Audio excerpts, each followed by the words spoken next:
Welcome to the word of God through 40 days till good Friday. ఈరోజు దేవుడు మనతో మాట్లాడాలనుకుంటున్న వాక్యం ఏమిటంటే జకర్యా గ్రంథము 2వ అధ్యాయము 10వ వచనము. సియోను నివాసులారా, నేను వచ్చి మీ మధ్యను నివాసము చేతును, సంతోషముగా నుండి పాటలు పాడుడి. ఇదే యెహోవా వాక్కు. ఆయన అంటున్నాడు, సంతోషముగా ఉండి పాటలు పాడండి, అసలు దుఃఖపడకండి, బాధపడకండి, ఏడవకండి అనేసి. మనం అనుదిన జీవితంలో ప్రతి ఒక్క చిన్న విషయమే మనం పోరాడుతూనే ఉంటాం కదా, ఏడుస్తూనే ఉంటాం. ఆ మనుషులు ఇలా చేశారు నా జీవితంలో, నేను ఇలా హర్ట్ అయ్యాను, అలా హర్ట్ అయ్యాను అనేసి చాలాసార్లు బాధపడి రోజంతా చింతిస్తూనే ఉంటాం కదా. ఆయన వాక్యం సెలవిస్తుంది, సంతోషముగా ఉండి పాటలు పాడుడి అని. ఏమంటున్నాడు? ఇదే యెహోవా వాక్కు అని అంటున్నాడు. ఆయన వాక్కుని మనం గైకొనే వారంగా ఉండాలి. అప్పుడు ఆయన ఏం చేస్తాడంట? నేను వచ్చి మీ మధ్యను నివాసం చేతునని ఆయన మాటిస్తున్నాడు.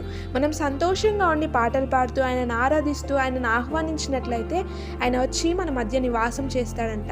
ఆయన అగ్ని మనకు ప్రాకారంగా ఉంటుందంట. ఆయన రక్షణ అనే ప్రాకారము మన జీవితాల్లో ఉంటుందంట. మనకు దానికి మించి ఇంకేం కావాలి? మనం పోరాడేదే ఆయన ఆత్మ కొరకు కదా. ఈ సాతానుతో మనం పోరాడేది ఆయన యొక్క ఆత్మలో మనం మునిగి తేలడానికి, ఆయన ఆత్మలో మనం బందీలైపోవడానికి. ఈ సాతాను మనల్ని ఎంతగానో శోధిస్తూ ఉంటుంది కదా. ఆయన యొక్క ఆత్మను మనం చేరుకునే ముందు ఎంతగానో శోధిస్తూ ఉంటుంది. కాబట్టి ఆయన వాక్యం ఏం సెలవిస్తుంది? సంతోషంగా ఉండి పాటలు పాడుడి. ఏ విషయమై చింతించకుండా, ఏ విషయమై బాధపడకుండా, ఏ విషయమై కృంగిపోకుండా ఆయన విషయమై సంతోషంగా పాటలు పాడితే ఆయన మన మధ్య వచ్చి నివాసం చేస్తాడంట. ఆయనే మన మధ్య వచ్చి నివాసం చేసినప్పుడు ఇంకా మనకి దుఃఖము, బాధ ఏమన్నా ఉంటాయా? అస్సలు ఉండవు కదా. కాబట్టి ఇంకెందుకు ఆలస్యం? సంతోషముగా పాటలు పాడేద్దాం, ఆరాధిద్దాం, ఆయనలో పరవశులైపోదాం. ఈ వాక్యమును దేవుడు మన జీవితంలో నెరవేర్చునుగాక.